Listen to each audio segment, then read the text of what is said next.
I'm Darryl Brock. I'm a professor of history at the University of Bridgeport in Connecticut, and I'm so happy that I've had this great experience in Taiwan with the Taiwan Fellowship.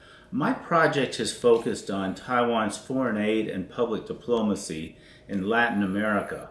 I've looked at the 11 allies in Latin America and the Caribbean who make up the majority of the 22 nations that recognize Taiwan internationally. And I've looked at the capacity building and foreign aid that Taiwan has done, and I specifically focused on trying to look at the differences between the Chen administration and the Ma administration and how they approach this. I found the research facilities here at the National Central Library exemplary and quite helpful.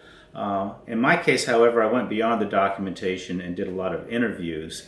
And the access to MOFA, the Ministry of Foreign Affairs, has been critical. And I've been so fortunate that the Center for Chinese Studies was willing to organize a number of interviews for me, and at the highest levels of the Ministry of Foreign Affairs.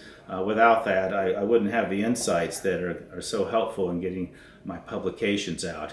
So anybody who wants to do research here can look to government agencies and hope to really talk to the people making the decisions at the highest levels, if that's going to be appropriate for your research.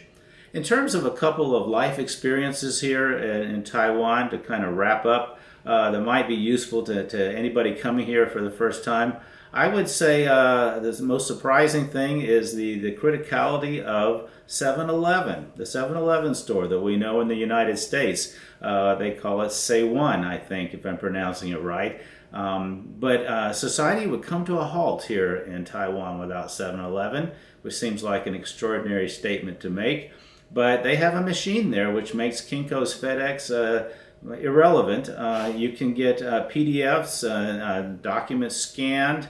You can buy movie and airline tickets, bus tickets, anything, it seems like, from this amazing little machine. They photocopies everything you would need at the 7-Eleven, and it's open 24 hours. It's just an extraordinary kind of a thing. And then the only thing I think I would add is just a personal little anecdote, a surprise. Taiwan is a land of all kinds of surprises. I call it the land of 10 million motorcycles, and that one is perhaps not as pleasant because of the street noise. But in terms of a kind of an interesting surprise, I was walking along the street on a hot day, and I started hearing the familiar music that anyone in the United States would recognize, and I was excited on this hot day. Wow, the ice cream truck is near. I can hear the music lilting in the distance. It's getting closer and closer. And I was thinking, wow, I could really use, what would I want? A snow cone, or do I want an ice cream sandwich? And I could see that it was about ready to come around the corner, and then lo and behold, there was the truck. And but gosh, it was such a big truck, big yellow truck. And I thought, that's such a big ice cream truck. And then people were, flocking to it. And I thought, well, they want ice cream too. But then they were carrying big bags and throwing trash in the back of this truck. And then I realized, I'm not looking at the ice cream truck. This is the garbage truck. They do things differently in Taiwan, don't they? Good luck with your research.